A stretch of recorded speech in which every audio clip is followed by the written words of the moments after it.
The question was this morning, would we crash? Would we crash? When we went to go to the settings, were we going to crash? Because for the last like 3 mornings, come on, and it's just gone. How are you this morning? It is a Wednesday morning. Wednesday, April 6th, 2020. It says on my sheet that it's the 37th consecutive live stream. I don't think that's true. I think I'm probably at 38 or 39. But anyway, whatever. Whatevs, as they would say. For those of you who don't know me, my name is John Schenk.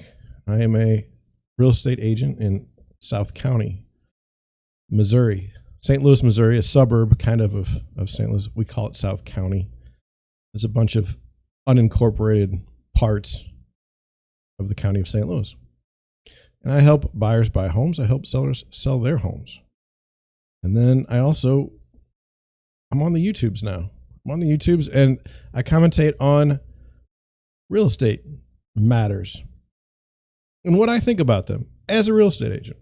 Every day I go out and I try to be a real estate agent. And every day I'm blown away by what happens. It's like I've been doing this for more than a decade now. It's wild. So anyway, that's who I am. Why should you watch? Well, where else are you going to find like real estate content where like there's no filter? Where are you going to find that?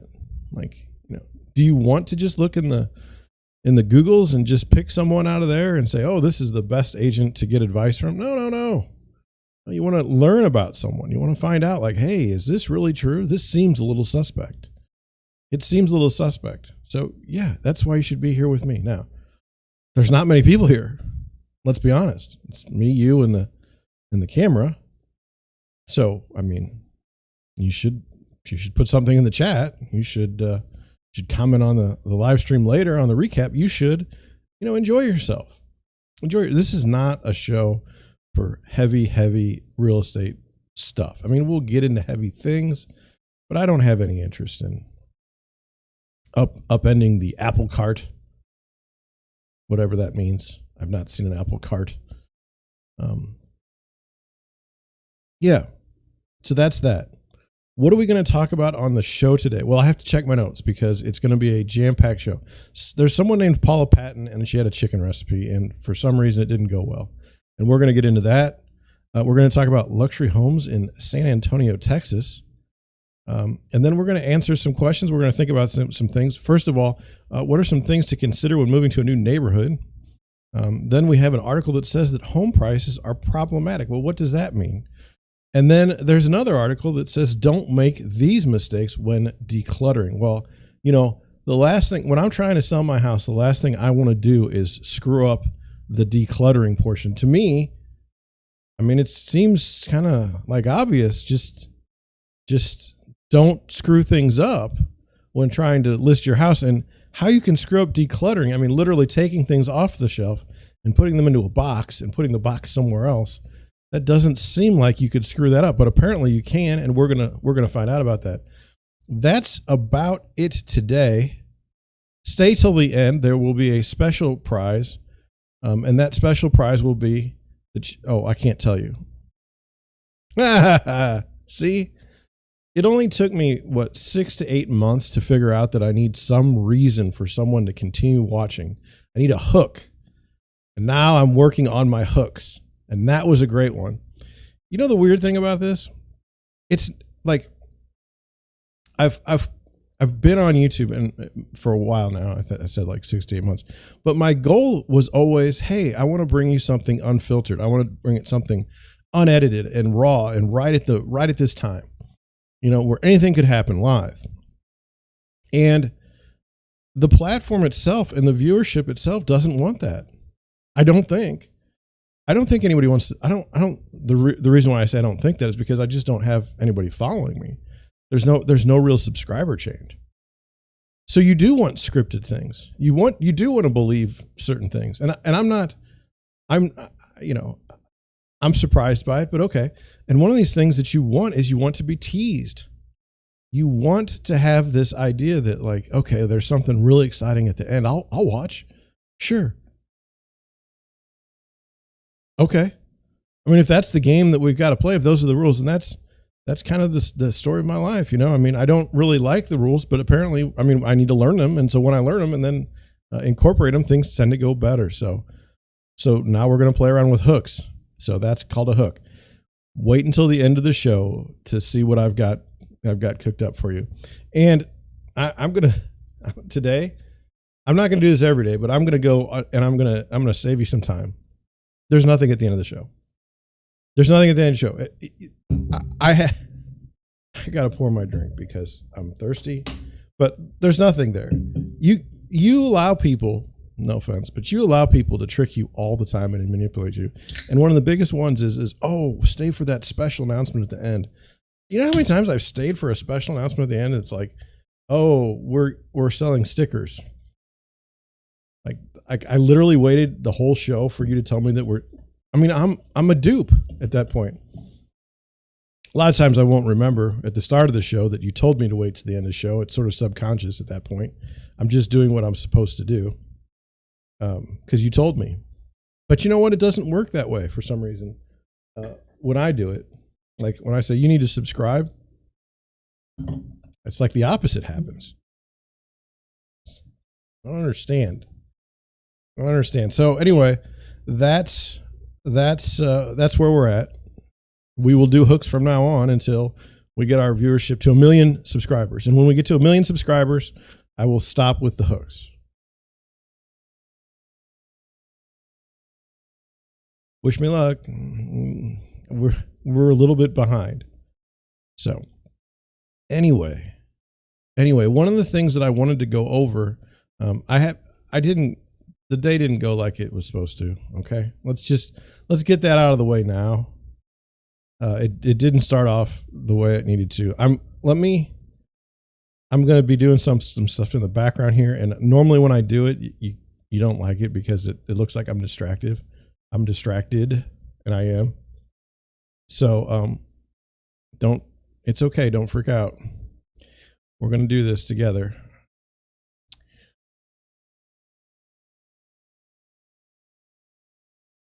That's weird. Okay. One of the things I want to do, because I think it's important now, is I want to incorporate the rates, the interest rates daily. And you may say, well, why do you want to incorporate the interest rates daily? Oh man, my site needs some work. My website needs some work. I want to incorporate rates because it's so kind of important. I say kind of important. It's so important with what's going on in the marketplace today. And so let's have a small discussion about rates. The rates I'm quoting you are rates that I believe are from part of a survey. So they're not real, if that makes any sense. If you go to the bank tomorrow, okay, you're not getting this rate, even with perfect credit on a 30-year fix. And we're only going to stay with the 30-year fix because I don't want you guys to get confused. Okay? But rates matter. Rates matter. I don't know. I'm going to try and do, I'm learning this as I go. So, yeah, and I don't like that screen. So here we go.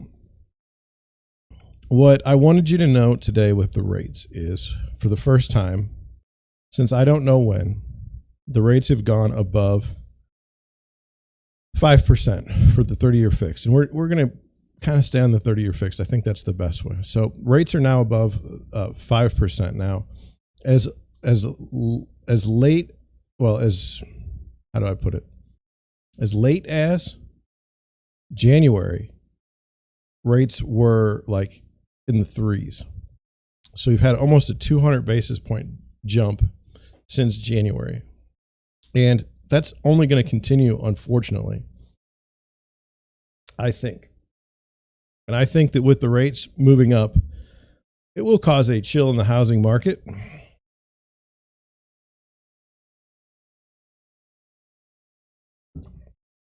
it's also going to cause a lot of pain over time.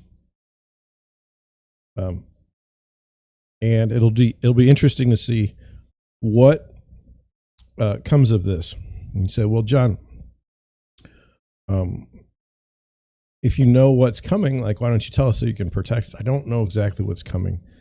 I don't even know what's coming for my business. All I know is that I've had buyers in the past week leave the space because they're just tired of playing the games.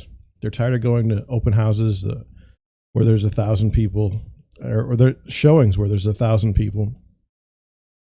They're tired of bidding on houses and losing and just getting blown out of the water by people that find some way to show that they have all cash, or they just bid so much that it's ridiculous. And so I think this is going to be a massive change in the market. And I tweeted yesterday that there was some signs that foreclosures are ticking up. You know, when you put the inflation against the housing boom, it's problematic. Now we've gotten to a point where the government protects us from everything, which is dangerous. Really don't believe we had that set up in the beginning. It happened during my lifetime that I'm aware of. It could have happened earlier, but I guess maybe it did as far as like the Chrysler bailout in the 80s. But certainly it's been accelerated. We bail out the banks, we bail out insurers, we bail out auto manufacturers, bail out anybody that needs it. We bail out the housing market. We just anything that needs an issue, we're just going to bail it out, and we call it a bailout. And we fight over these weird things. Like, let me just try and this is like a thought experiment for me. So it could be a total failure. That being said, let's say there's a family that lives in a house, okay, and they can't make their payments, okay. So the government tells them, well, you need to go through a mortgage forbearance program that we've established, and so they do that, and they still don't have the money to pay. They lost their jobs, or there's something going on. It's bad, and so they lose the house eventually. That's a real person. That's a real family. The government touts themselves as still saying, hey, we bailed out people. Like, we helped people. And it's like, you made an effort and it didn't really do any good, but you're kind of taking that it did. The same scenario could be changed in that, okay, so then the family that sees that they can't afford or don't like the house that they're in, they go looking for another house while their credit is still good. They buy a house and then let the other one fall into foreclosure. And don't think that didn't happen during the mortgage crisis of 2007, 2008 to 2011. I was here. I lived it. So it's very hard to predict what's going to happen in the future. If we knew what was going to happen in the future, we could, kind of capitalize on it. What am I telling my buyers right now? Look, if you want to buy a house, let's go buy a house.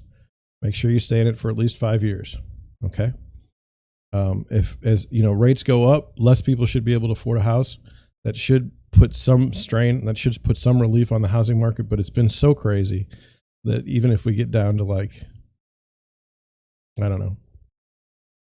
It's going to be weird because even if you want to continue renting, your rents are going to go through the roof. It's bad. We've got a bad situation here, and it's totally created by the Fed, and it's totally created by government policies. And you don't have to agree with me. I guess there's people out there that can still defend this federal government and this. I don't know how you can. It's just an awful, awful group of people, and across the board, Republicans and Democrats, not leaders, not good people. But anyway, so the big news is that we've crossed over the 5% rate for a 30-year fixed. Now, it's bad. It's bad. Will it go down? Will it fluctuate a little? Sure. But God, I can't. They've been talking about rate increases. The Fed has. Now, these two things, a mortgage 30-year fixed and a Fed funds rate, are two different things. And while they kind of track, they're not exactly the same. Don't think because the Fed raises something a quarter percentage point that a mortgage is going to go up a quarter percentage point. It doesn't really work that way.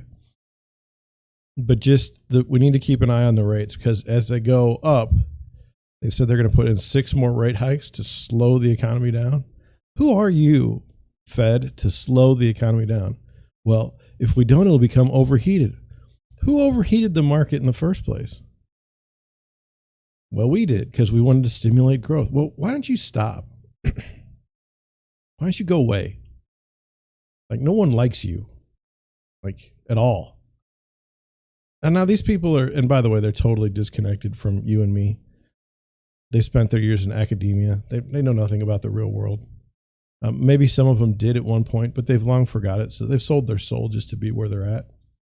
And they're just disgusting people as well. I have no need for them either. I mean, it's impressive. These people that have taken over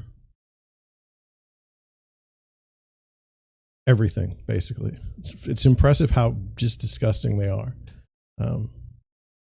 Wild stuff. So anyway, that being said, let's move on in the program. I didn't mean to get stuck. I just get upset watching what's going to end up. People are going to get hurt, and I hate to see that. So let's get into the Google search trends article. Now, search was down a little bit today. Not where I wanted to be. So we're at 100,000 searches on this particular article, and I'm going to share it with you now. I don't know a whole lot about it, so let's learn together. It says Paula Patton responds to the public, or to the people roasting her for her unseasoned fried chicken recipe. Regardless of the heat she's received, Patton says she's keeping calm and frying on. Now, I don't know who Paula Patton is. I have no idea. It says, for fans of fried chicken, Paula Patton's well-intentioned take on the dish is far from cut and dried. In a recent video posted to the actor, so she's an actress, an actor's Instagram, the 4 Kids and It star. I don't even know, where is that? Is that a television show? Is that a movie? What? I don't even know. Shared how to make her mom's favorite fried chicken. Her mom's favorite fried chicken. The post, which started out innocently enough, quickly received the ire of fried chicken connoisseurs on Twitter, where the debate on how to properly clean raw chicken and then fry it was thoroughly rehashed. So she posted it on Instagram, then it went wild with Twitter. Okay. The entire saga began a month ago, so now we're talking about something that happened a month ago, when Patton posted her demonstration of how to prepare and fry 138 wings on her Instagram.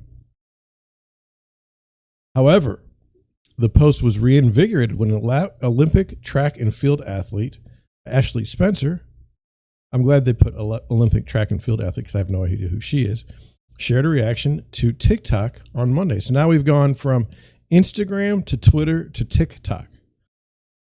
Initially, Spencer and Patton seemed to be in sync with how to cook the American classic.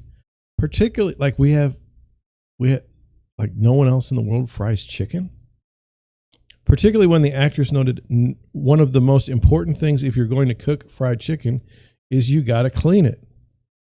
Spencer chimed in as Patton got to work.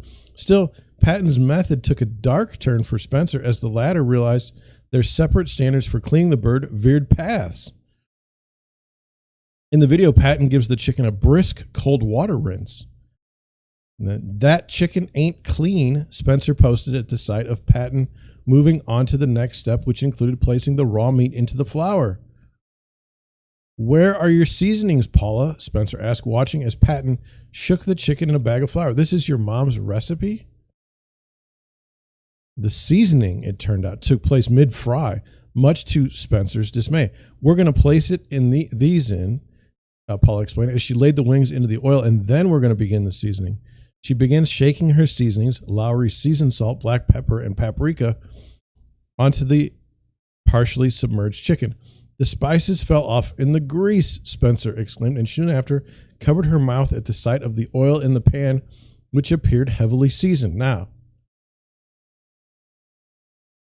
somebody someday may take one of my videos and use it in a stitch or a duet on hip hop on TikTok. Is that, if that's what it takes for me to go viral, if that gets me 62 subscribers instead of 61, okay. Say, well, what if that brings people into the chat that are not very nice to you? Well, I'll block them, I guess. I mean, what am I supposed to do? I mean, I have a show. We talk about real estate. Maybe there's something funny there. Maybe there's some sort of content that can be created with my work, and that's fine. It doesn't hurt my feelings. Right now, we're talking about two people. I have no idea who they are, and they're fighting about cleaning chicken and putting seasonings on it. And I think that's the state of where I'm at in 2022. Is I have no idea who these people are. I don't particularly ever plan on making fried chicken ever in my life. I mean, seriously, I have no desire to ever make it on my own in my house at any time. Now you may say, well, that makes you strange. Well, all right. All right. Let's continue. Soon after sharing her response on Twitter, Spencer's dismay over Patton's method garnered a chorus of protests. Paula Patton just ruined my day, one user wrote in a viral tweet that shared Spencer's TikTok. I mean, this is like, it's like a social media feedback loop. I mean, it just goes around and around and around. Like my Twitter, I think I have 45 followers on Twitter. I could write anything I wanted to, and it's not going anywhere. Okay? It's really fascinating. So it says, Paula Patton just ruined my day. The tweet prompted a bevy of comments that branched off into different debates, including whether or not Patton had properly cleaned her chicken, whether or not she had properly seasoned it, and if her racial background had an influence on the entire matter. Now, that is getting dicey. It says, Paula Patton really shook unseasoned chicken in a bag of unseasoned flour while smiling. One tweeted. So now, is this a story about Twitter? See, that's what I'm saying. Like, this is not. What I'm seeing in journalism today is someone goes on Twitter and like they just found Twitter basically. And then they just put down, it's an article, like they just write an article that's just responses to Twitter. Like where the person could just literally go to Twitter and get the same information. I guess you could argue that you could go find this article today without me, which is, hurtful. I thought that we were kind of building something together. But hey, what are you going to do, right? So here we go. Dear black people. I mean, now that is kind of racist. Oh, wait a minute. I'm sorry. I didn't get that. I didn't get to that racist part. It said, when she said it was her mother's recipe and she biracial, I didn't know that either until now. All I could think was her mom is definitely white. Sure enough, I was right. Now we're getting into the race of this woman for making chicken. And I mean, this is kind of below the bar for me. Dear black people, spend more time with your mixed children and teach them how to make black and Southern food properly. Another commenter posted, Paula Patton's chicken is a disgrace to our cuisine. Good Lord. Now, I would never write anything like that on Twitter. I would never speak that way. I can't believe other people do, especially when we're in this weird time where you can be canceled for anything. It says, Patton, who has spent much of her career starring in black films, has been vocal in the past about her racial identity. In a 2021 interview with Sirius XM's Urban View, The Clay Kane Show, she explained why she preferred to identify as black despite having a white mother. The politics of race in our country are such that when someone wants to make it very clear that they're not black, It's a way to keep them separate from black people. We know we've had a long history in this country of it not being popular to be black. To be honest with you, I've always found that to be an offensive term. I'm black and I don't know about that. This doesn't make any sense. We know we've had a long history in this country of it not being popular to be black. To be honest with you, I've always found that to be an offensive term, I'm black and I embrace it. That's my family. I don't know where the offensive term is. Not all of the comments about Patton's recipe were so personal, however. I need to try this, wrote a more optimistic Twitter user. It might be good. Now look, I don't even know. I mean, this is just dumpster fire material.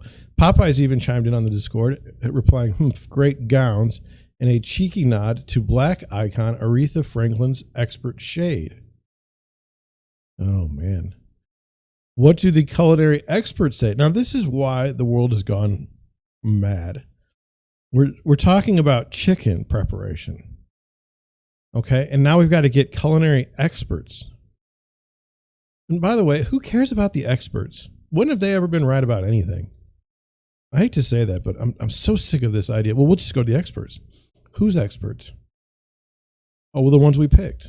They're experts. Oh, well, what if somebody doesn't? What if the expert doesn't think what you think? Well, then they're not an expert. It's very odd. The world's very odd. An email to today's food, I don't even know the guy's name or girl, HERV with an apostrophe E. Malavert, director of culinary affairs at the Institute of Culinary Education, said he didn't feel that Paula did anything wrong with her approach. Everyone cooks differently. Way to straddle the middle ground there. Everyone cooks differently, and I don't think anything Paula did was wrong, he explained.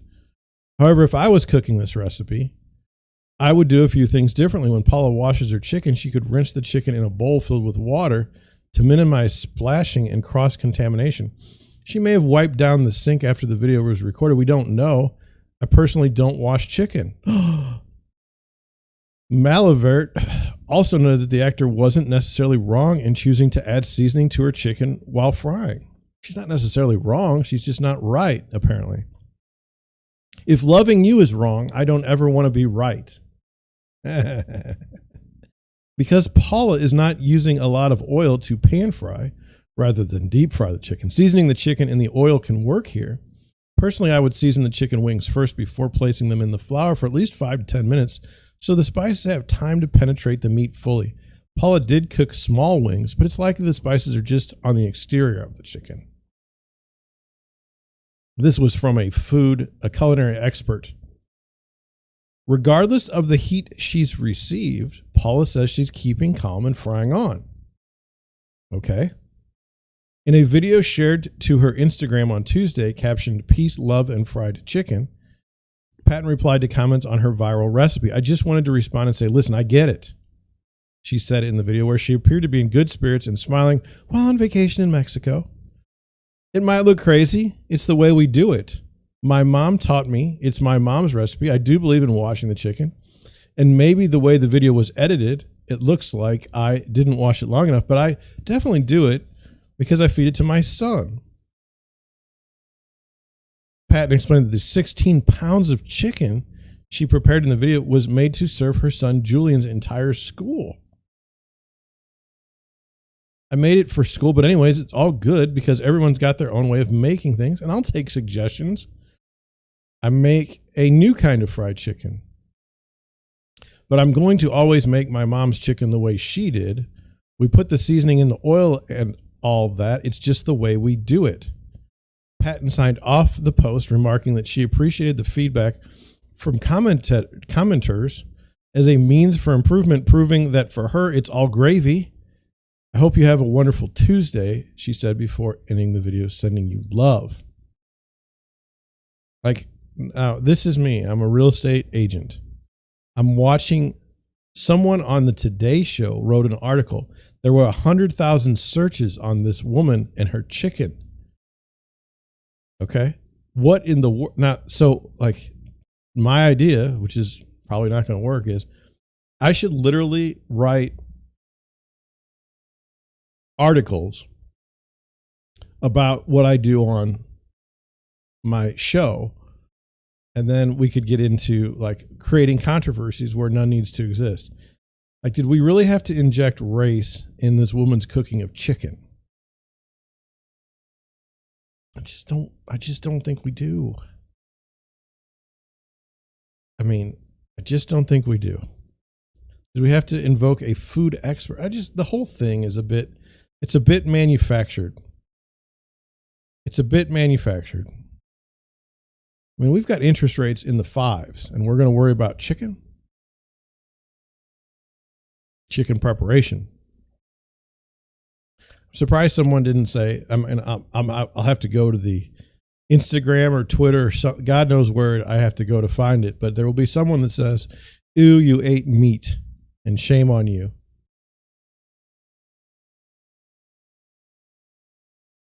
I'm deleting a spam email in my inbox. I'm deleting another spam email. It just came in right when I. So anyway, that's that story. I bet you all feel better having read that along with me. It's 9:32. Let's look at some homes in San Antonio, Texas. We've just been there. I mean, like recently. I know this building because I remember seeing it. We're not going to look at that one. I don't remember this one. So let's look at this one. Let's look at this one. Okay. And let's look at this one. And I have no idea why I'm back on San Antonio so quickly. I don't know if I just guessed one day and it didn't work out. But anyway, let's look at this house. It's 47 pictures, $3.9 million. Let's just say 4. Let's call it good at 4. Been on the market 174 days. It was built in 1930. Now, that is pretty cool to me that you could have a 8,000 square foot home on a 2-acre lot built in 1930 and just have I think it's a cool design. Let's look at the property history. It's been listed consistently since 2019. So for 3 years, they haven't been able to sell this house. Now, that's not good, not great. And that's what I wanted to kind of tell you about, luxury listings. If you didn't know, is a lot of times they don't sell fast. Like I'm used to put the house on the market, close in 30 days and move on to the next one. This is like put the house on the market next year, call the client and say, "Hey, it hasn't sold yet," and then do it again. Like it's not good. You in St. Louis, you really don't want to be over $1 million on your listings. If you want to sell stuff, if you really need a commission check, you need to be below $1 million right now in this market, or else you'll just be sitting there waiting. So here we go. Beautiful entrance, wonderful fountain, beautiful manicured yard. I mean, we can't really criticize this. Beautiful curb appeal. And that's how you do it. You take a picture of the entrance. Now you're in the foyer. You know where you are. This is just the way it's done. We're going room to room. Cool little bar there in the house. I mean, it's nice. Since I've seen this house before, and if you've watched that episode with me, you've been here. You say, "John, it's creepy that you would remember a listing from over, 6 months ago." Well, guys, this is my job. Like this, I do this every day, and I'm used to it. You have to pay attention to certain things. Little zebra's dead there. I don't think that's cool, but whatever. Maybe it's not a real zebra, right? Classic home, classic design. It's cool. Less than 50 pictures. I'm in. Here's your I don't know what it looks like. That's a seal there. I'm sure that's just the way the picture's been taken, but this is the dead animal room. Everyone has to have one of those. There's your wine cellar with no wine. All right. So that's one house, $4 million on a 2-acre lot.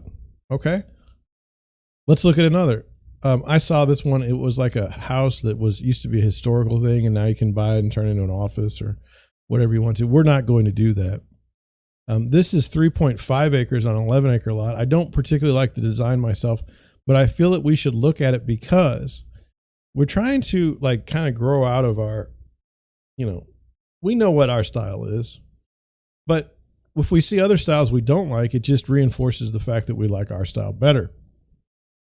152 days on the market, 4 cars, built in 2007. Property history is such that it's been listed really a lot. Listing 2021 November at 3.5 million, and we're still at 3.5 million now. I mean, they literally don't do anything. You literally put the picture on the internet, pay for that, and then you wait. Look at that. Big old long thing. 50 pictures. Let's get going. So I don't know if you can have grass. It looks like those people did in in that other house. This is not grass. This is just odd looking. A rock garden in the front. Now we're walking in. Now look, you can have cars. Now it's a 4-car garage, but there's more than 4 cars here. Now, believe it or not, the interior I like better, if that makes any sense. Like, I don't like the exterior, but I like the interior. I like the style. It's different and not in a negative way. You know how someone says it's different? It's like you ask the question, can you be comfortable in this home? Is this somewhere where you'd want to live? And it's like, maybe. I'm not just going to throw it out. And look at that nice space to work out. Got a basketball court in your house. This here, not just as an observation, this is the picture of the shower. And that's the shower head up there. There's the handle, but you get no idea for the size of this. Here's your pool.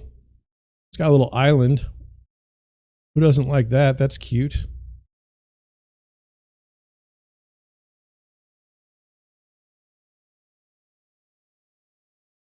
What is rule number 1 for John is you never look at your phone during the live stream because you turn it upside down.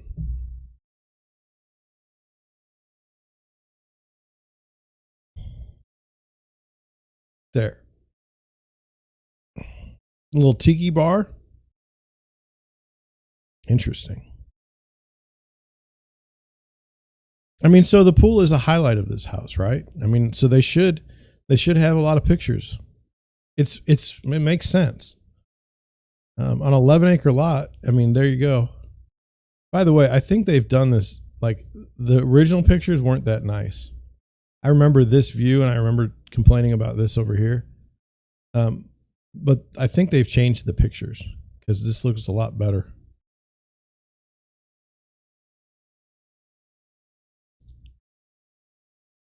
I'm just putting this out there for you.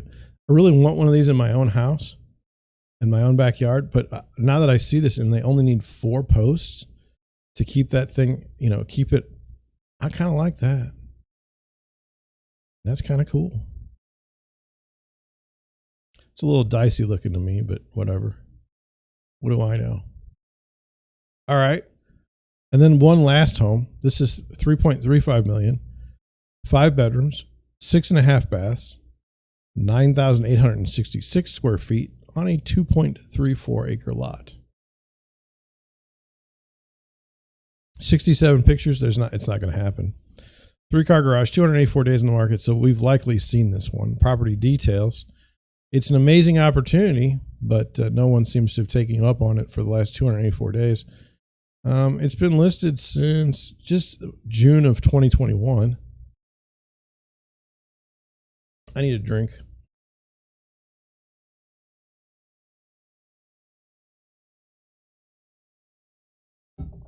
Here we go.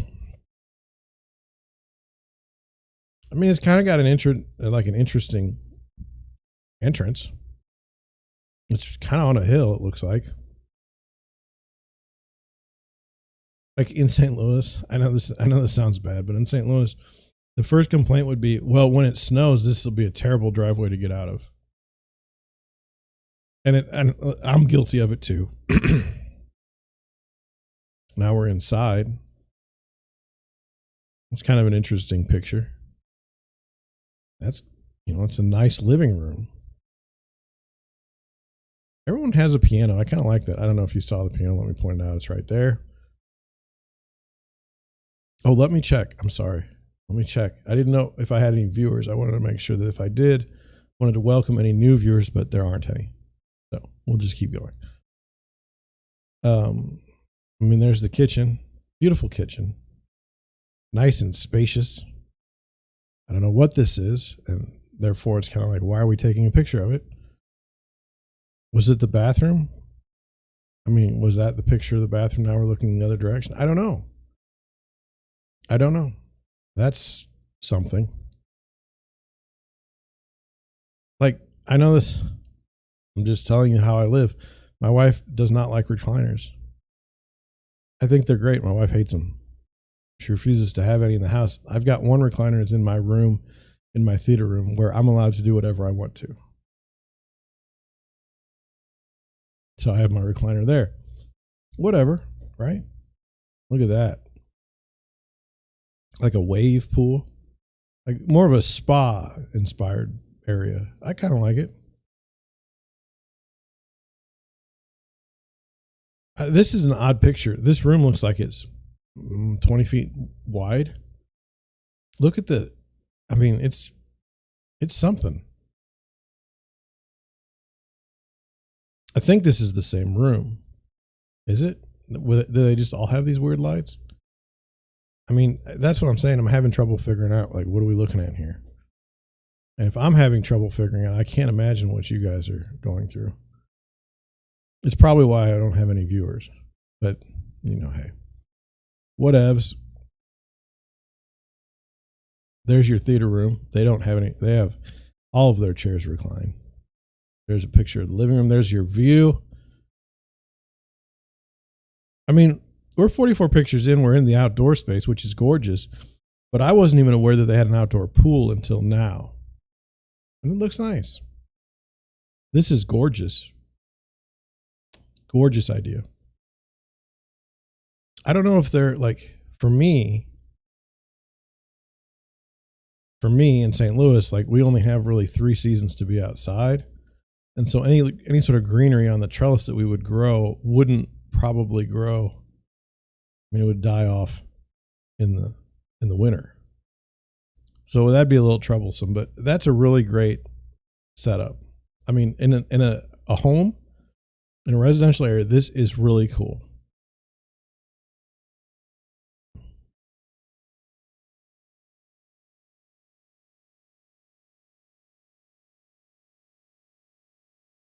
So it's an interesting house. No question. And this agent has done a fine job of, shooting the pictures, and, it's good. It's good. It's just not where I'm at today. Let me check and see again. Like, for a while there, I hadn't been checking the chat. I was bad hosting on my part. Let's look at some articles. Right? Everyone wants to look at articles. Here we go. The first one. It is 9:45. Things to consider when moving to a new neighborhood. I'm probably just going to do 2 articles today. And, I am a real estate agent. People don't often ask me, hey, man, what should I consider when moving to a new neighborhood? So that's why I thought it was a relevant question. So I thought we should go through it. So here we go. It says when looking for a new home to buy, it's very easy to overlook other facts when the home's interior is designed perfectly. Oh. The home has all the amenities you want, such as smart appliances, granite countertops, spacious rooms, and that ceramic tile floor you wanted. While the home's design and features are certainly something to consider, ultimately how long you stay in the home be influenced. Ultimately, how long you stay in the home be influenced by the immediate surrounding neighborhood. Here's some factors to consider. I agree with that. I was once showing a house in a neighborhood, and it was an agent who was listing it. They owned it, and they were getting a divorce. But somehow the ex-wife said, hey, since this is your business, why don't you go ahead and list it? I don't know if he was representing her as the buyer on her next home. But anyway, I went, and there was this dude, I'd say 16 years old, on a dirt bike. I mean, just tearing up and down the street. And we live in not the sticks. So this would not be considered okay. And they were like, hey, provide some feedback. And I was like, dude was just popping wheelies, Evel Knievel over here, making a ruckus in the neighborhood. And my buyers are looking for something a little more quiet. So I get an email back from the guy, a snarky response like, great, you're not going to buy the house because of the motorcycle. And it's like, yeah, that's it. It's a nice house, but the neighborhood clearly wasn't where my buyers wanted to be.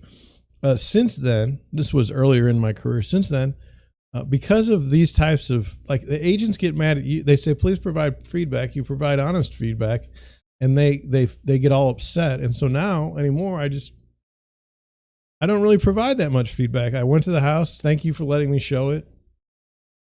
Is the house too expensive? How do I know if the house is too expensive? I mean, that's stupid. And then just since we're here, agents will price a house too high, and they'll wait for you to put in the remarks, the showing feedback that the house is too expensive. And they're doing that so that they can get a price change from their seller, because they were too chicken bleep to just get the right thing, get it priced right to come to the market in the first place. That's number one. Number two, I don't benefit in any way from providing feedback on a listing that I don't have. Okay. And when people provide feedback to me on my listings, it's like the house is always too expensive.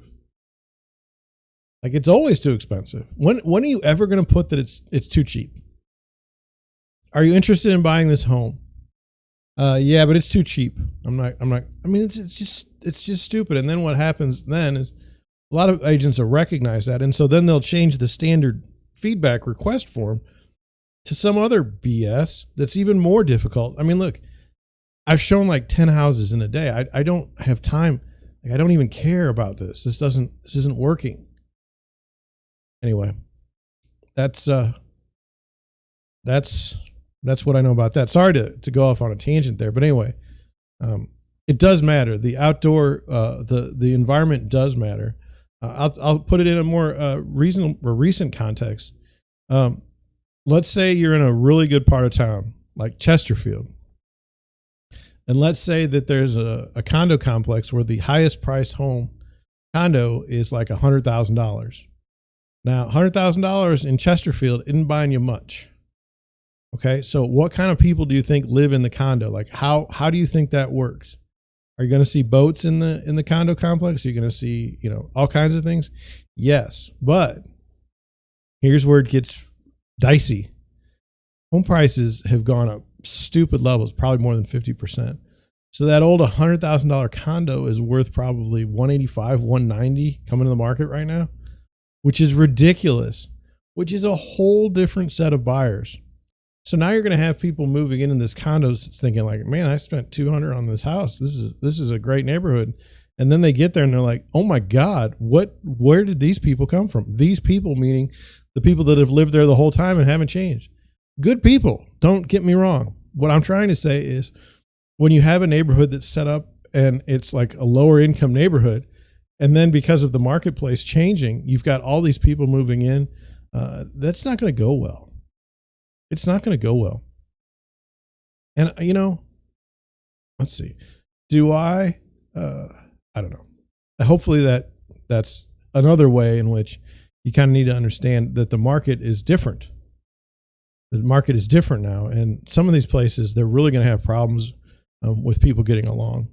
Financial. You may have purchased a home with an affordable mortgage interest rate. However, property taxes can become a significant part of your expenses. If you move from another state or even county, it's a good idea to find out about the potential taxes or local special assessments that will affect your budget. A good way is to confirm the amount with your realtor and title company. I mean, you always look at the taxes before you buy a place. That's agenting number 101. Safety. Some of the best place to find reliable information about local crime statistics are crime reports, Spot Crime, Neighborhood Scout, and Family Watchdog. You'll be able to review any police activity and local trends. One good sign if you see kids playing outside. If not, you may want to invest in a security system, wireless cameras, and put out a beware of dog sign. Good Lord. This isn't true either. I lived in Detroit. I lived on the south side. I lived at, I don't even remember, it was like Michigan Avenue and something. I mean, it was, and I lived on, I think it was called Holmes Street. And I lived on, one was Primrose. I lived in two different places. And I'm telling you, people played outside all the time. It wasn't a safe neighborhood. So that's kind of, I don't agree with that. Now, let's talk about crime statistics.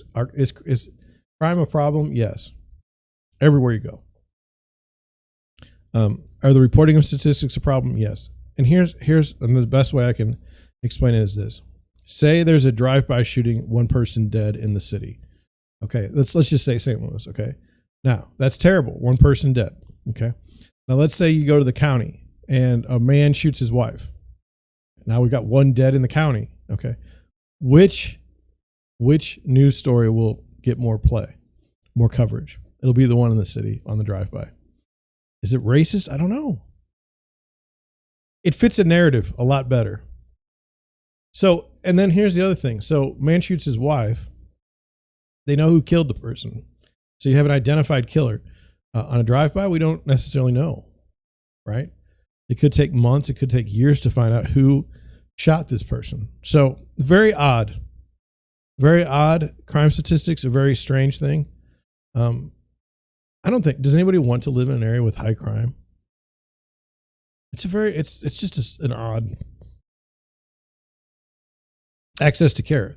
On the subject of safety, is the neighborhood close to police and fire stations, emergency rooms, and other pertinent services in the event of an emergency? We all know too well of a hurricane's effect on residents in Florida, Louisiana, and Texas, and fires in California. You want to have emergency personnel or shelters nearby. Now, this is a fascinating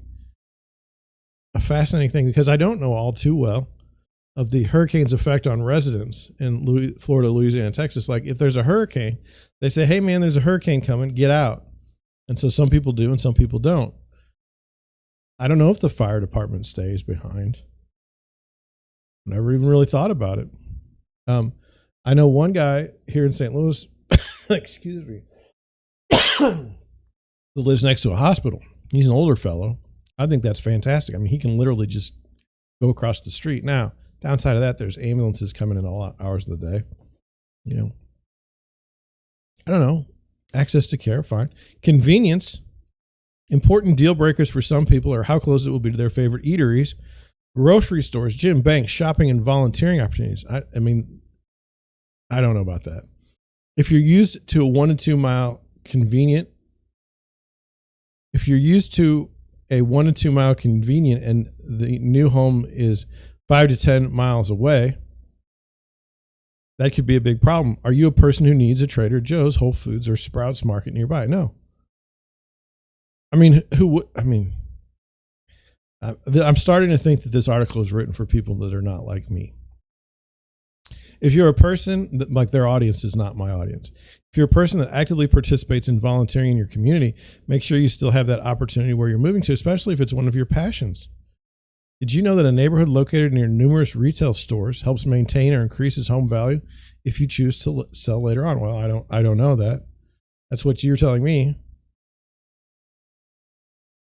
Interesting. Schools are a very important element as a home buyer. The quality of schools in the neighborhood can influence the future value of the home by a wide margin. Families prefer a highly rated school district to determine the school's rating. Great schools is a great source. Well, that was nice. That was nice. Nervous. Don't be nervous to be the one who starts a conversation with people you might find yourself becoming next door neighbors. To be honest, they'll be very interested in meeting their prospective neighbors. Find out if there are block parties. Hey, are there any block parties? How many young families are here? Any people with aggressive, hey, do you know if any aggressive dogs are around here? Best hangouts, their favorite local places, parks, how many years they've lived in the area, and more about the community. Some research should be done yourself, but it never hurts for a neighbor to confirm what you researched. The better you know your neighbors, the easier it is to ask them to watch your home while you're away on a trip. Now, this is, again, the guy just a minute ago was putting in security cameras, beware of dog signs, and what else? A security system. And now he's like, hey, let's tell your neighbors we're leaving on a trip. Watch the house. Sights, sounds, and smells. Identify warning signs in the neighborhood. Are homeowners maintaining their yards? Does one neighbor have 10 or more unsightly cars parked outside? Are there college-aged kids stationed on the street all day? Is there a cow slaughterhouse within 5 miles away? What? The stench can travel your way depending on the time of day. Well,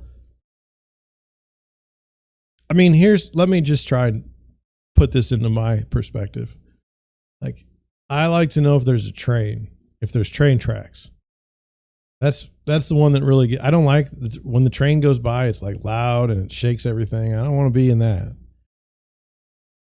There, I just told you what I think. Now, if there's a cow slaughterhouse within 5 miles of my house, that would be something.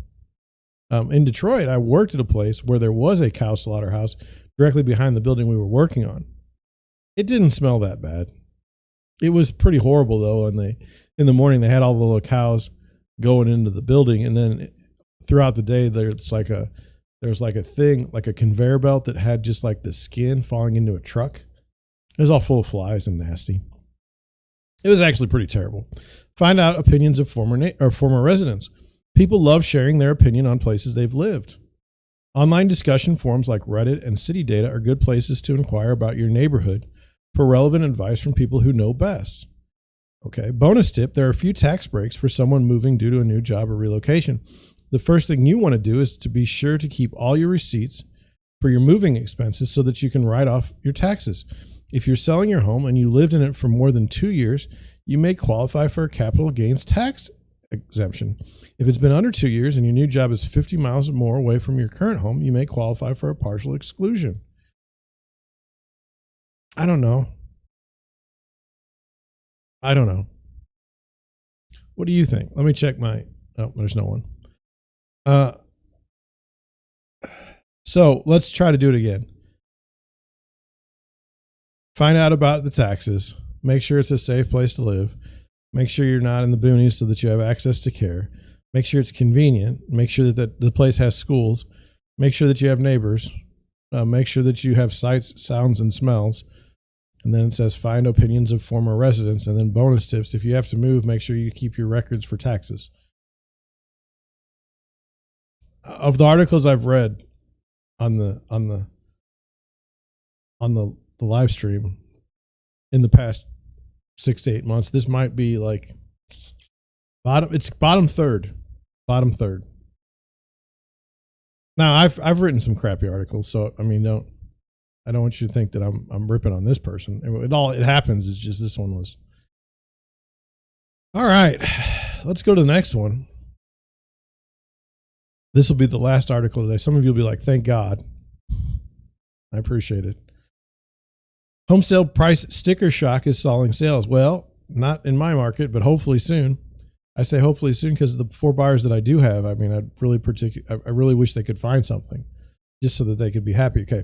Home sales are moving in a seesaw pattern as double-digit home price gains and near record low inventory continue to keep aspiring buyers from purchasing a home. Existing home sales, completed transactions that include single-family homes, townhomes, condos, and co-ops dropped 7.2% in February compared to January. And why do you think that is? I'll tell you why that is. It's inventory. It's got nothing to do with home price sticker shock. Sales are down 2.4% compared to a year ago. The National Association of Realtors reported Friday. Housing affordability continues to be a major challenge as buyers are getting double whammy, rising mortgage rates and sustained price increases, says Lawrence Yoon, the National Association of Realtors chief economist. Some who had previously qualified at a 3% mortgage rate are no longer able to buy at the 4% rate. I am seeing that, but that's only been this past week. Like you used to be approved for like $180,000 and now you're approved for $130,000. And in this market, you're toast. It's not good. Monthly housing payments have jumped 25 or 28% compared to a year ago. The market remains swift, with multiple offers still being recorded on most properties. He adds that rising rates and escalating prices have prevented many consumers from making a home purchase. That's true. I have people literally quitting because they can't buy a home. It's terrible. I say it's terrible, and what I mean by that is it's terrible. It's bad. It's bad for the buyers. It's bad for my business. The sharp jump in mortgage rates and increasing inflation is taking a heavy toll on consumer savings. However, I expect the pace of price appreciation slows, demand cools, and supply improves somewhat due to more new home construction. Here's a closer look at the top housing indicators from February. I'm not doing a regional breakdown. Look, I'm just not, but I will go over this. Home prices, the median existing home sales price increased to $357,000, a 15% jump compared to a year earlier. Prices increased in every region across the country last month. Inventory, total housing inventory is up 2.4% from January's record low, but inventories are still down 15.5% from a year ago. Unsold inventory is at a 1.7 month supply at the current sales pace. That's for the entire country. All I know is when I look for listings from my buyers, they're gone. There's nothing that's lasting more than 2 weeks on the market. It's really bad. Days on the market. 84% of the homes sold in February were on the market less than a month. Now they're saying from listing to close. I'm saying from listing to accepted contract, which is normally 4 days. Now, properties typically remain on the market for 18 days in February, down from 19 days in January and 20 days from February of 2021. I'm not so sure. First-time home buyers. First-time buyers comprise 29% of sales from February, down from 31% compared to a year ago. And that first-time home buyers thing, I've got a lot of them, and I'm thankful, but they're getting really just beat up. Investors or second home buyers. Individual investors or second home buyers purchased 19% of homes in February, up from 17% a year ago. Investors and second home buyers tend to account for the largest amount of all cash sales, which made up 25% of transactions. A real problem. You just wait. John told you it's 4/6/2022. Investors buying all these houses. And they're not just mom and pop investors. These are massive corporations funded by Wall Street fat cats. It's going to be a problem. Distressed sales, foreclosures and short sales representing less than 1% of sales in February, continuing an ultra low presence in the housing market.